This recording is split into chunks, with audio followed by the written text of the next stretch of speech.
মশলা দিয়ে এটা ঢেকে বসিয়ে দিয়েছিলাম। আর কতক্ষণ পরে একটু নাড়াচাড়া করে মানে নামিয়ে। Hey guys, welcome back to my channel. তো আজকে আমি আমার দুপুরের মেনুতে কি কি রান্না করেছি, ভুল বলে পেলাম, কি কি রান্না করেছি এটা দেখাবো না, একটা রেসিপি তোমাদের সাথে শেয়ার করব।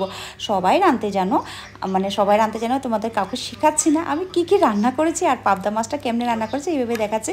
আমি আমার স্টাইলের আজকে রান্না করেছি। আর পাবদা মাছটাকে সুন্দর করে সব কাঁচা মশলা দিয়ে, পেঁয়াজ রসুন যা যা থাকে, আর এটা দিয়ে সুন্দর করে মেখে একটু সরষের তেল দিয়ে সুন্দর করে বানিয়েছি। মাছটা দেখো সাদা সাদা লাগছে, কিন্তু হওয়ার পর একদম ভাজে নেই মাছটাকে। হওয়ার পরে মাছটার ওইটার কালারটা একটু অন্যরকম আর ফ্লেভারটা একটু অন্যরকম হয়েছিল। আর এটা বানিয়েছি সর্ষে ইলিশের স্টাইল, যেরকম সর্ষে ইলিশ ভাপে রান্না করে, ভাপ হয়নি কিন্তু আমি সুন্দর করে কাঁচা তেল দিয়ে বসিয়ে দিয়েছিলাম। আর কি বলবো, মাছটা যখন রান্না করছিলাম পুরো ঘর স্মেল হয়েছিল। মেয়েরা জিজ্ঞাসা করছিল কি ইলিশ মাছ তো আনা হয়নি, কিন্তু ইলিশ মাছের গন্ধ বেরোয়েছে। সর্ষা যা কিছুতে যেটাতে সর্ষা দেওয়া হয়, এই মানে এটি ইলিশ মাছেরই গন্ধ বেরোতে, যাই হোক, কিন্তু খাবারটা হয়েছিল দুর্দান্ত। আর দেখো কিছু কাঁচা লঙ্কা আমি মিডলে একটু চির করে দিয়ে দিয়েছিলাম, কারণ সবাই তো ঝালটা পছন্দ করে না। আর এদিকে আমার পাবদা মাছের রেসিপিটা কমপ্লিট। আর এত টেস্ট হয়েছিল, হয়তো বলবে যে তুমি রান্না করছো, তোমার রান্নাটাকে টেস্ট বলছো না, আমি নিজেই খেয়ে বলেছি, মানে এত টেস্ট হয়েছিল। পরের দিনও খেয়েছি, যে জিনিসটা মানে খুব টেস্ট। আর যেহেতু এই জিনিসটা রেখে দিলে পরের দিন গরম গরম ঝরঝরা ভাতের সাথে খেতে তো দুর্দান্ত লেগেছে। তো যাই হোক, আমার এদিকে রেসিপিটা শেয়ার করা কমপ্লিট। আর তারপরে যে বাকি কী কী বানিয়েছি দুপুরবেলা, এইগুলো রেসিপি মানে কেমনে বানিয়েছি, কী বানিয়েছি, এগুলো সবাই সবটা বানাতে জানো। তো যার পদ্ধতিতে বানায়, আমি আমার পদ্ধতিতে বানিয়েছি, এটা শেয়ার করলাম না। তো পাবদা মাছটা শুধু শেয়ার করেছি। আর ভাত রান্না করেছি, দেখো, সরি, ভাত তো সবার বাড়িতে হয়, আমার বাড়িতেও হয়েছে ভাত। তো যাই হোক, ভাতটা সব কিছু তখন দেখাচ্ছি, সব মেনুগুলো, তো ভাতটাকে না দেখিয়ে পারলাম না। ঝরঝরা ভাত রান্না করেছি পাবদা মাছ দিয়ে। ওই নরম নরম গেলা গেলা ভাত আমার একদমই পছন্দ না। আর একটা কি জিনিস জানো তো, আমার গেলা ভাতটা একদমই পছন্দ না। আর এদিকে দেখো কুমড়ো ডাঁটা দিয়ে আমি ডাল রান্না করেছি।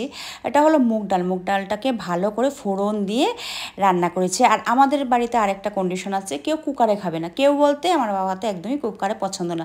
বাবা আমাকে একটু এক পদ দিয়ে খেতে দেয়, ভালো, আমি মানে ডালটা দিয়ে খাবো, কিন্তু আমাকে কুকার রান্না করে দেবে না। আর এদিকে দেখো কিছু ভূত লঙ্কা, যেটা আমার পছন্দের খাবার। আমি তো দেখো একটু একটু করে ছিঁড়ে খাই।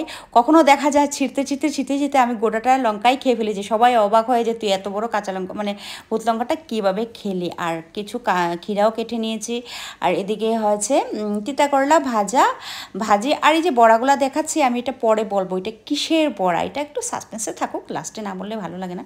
তাই যাই, এটা তো বলবো আলটিমেটলি। আর কি ঢেকে রেখেছি এটা দেখাচ্ছি, দাঁড়াও দেখাচ্ছি, এই দেখা যাচ্ছে না, দেখছি, এই তো হলো। তো যাই হোক, পাবদা মাছগুলো একটু আলাদা করে রেখেছিলাম। তো এদিকে কিছু আলাদা, যেটা একসাথে রেখেছি এটাই দেখাচ্ছি। তো পাবদা মাছগুলো দেখো, এখানে 3টে আলাদা করে রেখেছি। তোমরা ভাবে এতগুলো মাছ রান্না করেছি, এদিকে আলাদাভাবে 3টা মাছে দেখা। তো যাই হোক, এটা আমার ব্যাপার না। তো আলাদা করে রেখেছি, একসাথে গরম দিন তো একসাথে রাখলে এটা কি হয়, মানে একটু গন্ধ হওয়ার চান্সেস থাকে। আর ফ্রিজ থেকে বার করে বারবার এটা গরম করে খাবারটা আমি একদমই পছন্দ করি না। আর আমি যখনই ফ্রিজে কিছু রাখি, আমি কী করি, পরের দিন যদি কিছু বাঁচাকুচা থেকে যায়, আমি গরম ভাত রান্না করি আর খাবার 1 ঘন্টা আগে ফ্রিজ থেকে বের করি। তখন কি হয়, এটা গরম করতে লাগে না, জিনিসটা ফ্লেভারটা খুব ভালো থাকে আর খেতেও খুব ভালো হয়। আর বারবার জিনিস গরম করলে একদমই স্বাদটা চলে যায়। এটা দেখো, এইটা কি বানিয়েছি, এটা হলো চিকেন বলস। এটা স্পেশালি আমার 2 মেয়ের জন্য। মাছ তো খেয়েছি, মানে যদিও ওদের মাছটা খুব একটা পছন্দ না, এটা চিকেন বলস বানিয়েছি। বোনলেস চিকেন এনেছিলাম, সুন্দর করে এটাকে। তো যাই হোক, এই রেসিপিটাও আরেকদিন শেয়ার করবো, এটাকে শেয়ার করলাম না। তো সুন্দর করে এটাকে সস দিয়ে বানিয়েছি। আর কি বলবো জানো তো, আজকাল বাচ্চারা তো সস, সয়া সস, একটু টক ঝাল মশলা, দই ফই যা দিয়ে এগুলো খেতে ভালোবাসে। আর আমি তো একদমই পছন্দ করি না। তো ওদের জন্য এটা বানিয়েছি, রুটির জন্য খেতেও ভালো হবে, আর ভাতের জন্য তো তাও আমি টেস্ট করেছিলাম একটা, কিন্তু ভালোই হয়েছিল, আমি ট্রাই করেছি ফার্স্ট টাইম। তো আর রাখার মানে তরকারিটা করার আগে বলে দিয়েছিল আমাদের জন্য কয়েকটা চিকেন বলস উঠিয়ে রাখবে। তো যাই হোক, এদিকে দেখো আমার মেনুগুলো কীরকম হয়েছে আর তোমাদের মানে কেমন লাগলো একটু প্লিজ একটু কমেন্ট করে জানিও। আর তারপরে আমি আমার আমার থালটাকে বেড়ে নেব, আমি সুন্দর করে খেতে বসে যাব। আর আমি যখনই খেতে বসি একসাথে সব সাজিয়ে খেতে বসি, যাতে মানে থালায় সাইডে সাইডে সাইডে সুন্দর করে নিয়ে নিই একটা ডিশের মধ্যে, আর মোবাইল একটু চালিয়ে নিই। এই খাওয়াটা আমার একটু জানি না, আমি বাচ্চাদের মতো হয়ে গেছি, যত বুড়া হচ্ছে বাচ্চাদের মতো হয়ে যাচ্ছে। তো যাই হোক, আমার খেতে ভালো লাগে। আর এই হলো আজকের আমার মানে দিনের বেলার মেনু। তোমাদের কেমন লেগেছে একটু অবশ্যই কমেন্ট করে জানিও। তারপরে আমি সবার জন্য ভাত বেড়ে নিয়ে তারপরে আমার জন্য আর এখন সবার জন্য খাওয়া বেড়ে নিচ্ছি। তো যাই হোক, এতটা গরম পড়েছে না, মানে ভালো মন্দ খেতে ইচ্ছা করে না, কিন্তু কি করব, সপ্তাহে একদিন ভালো মন্দ খেতেই হবে। সবার বাবার ইচ্ছা হয় কিছু খাওয়ার, আমার হয় কিছু আমার আর কি ইচ্ছা হবে, সবাই যেটা খায় আমি সেটাকে খাওয়া থাকলেও খাই, আর যদি শেষ হয়ে যায় ওইটাও আমার জন্য নিজের বানাতে ইচ্ছা করে না। তো যাই হোক, অনেক কিছু বানিয়ে ফেলেছি, এটা সবসময় সম্ভব হয় না, সানডে হলে আমার সম্ভব হয়ে যায়।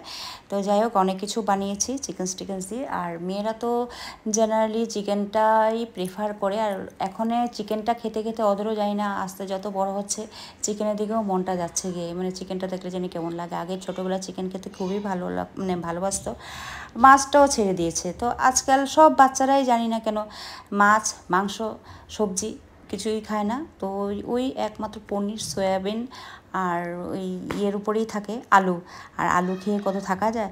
তো তার জন্য আমি কী করি, সপ্তাহে একদিন ওদের কি পছন্দ কি অপছন্দ, মানে এইভাবে আমি ওদের পছন্দ অনুযায়ী খাবারটা বানাতে চেষ্টা করি, কিন্তু সবসময় হয়ে ওঠে না, কারণ সবসময় আমি বাড়িতে থাকি না। তো যাই হোক, বড় মেয়ের জন্য খাবার বেড়ে নিচ্ছি সুন্দর করে, আর একটুখানি ভাতটা বেশি হলেই কত রকমের বায়না। যাই হোক, আমার ভিডিওটা কেমন লাগলো আজকের জন্য এখানে বিদায় নিচ্ছি, টাটা বাই।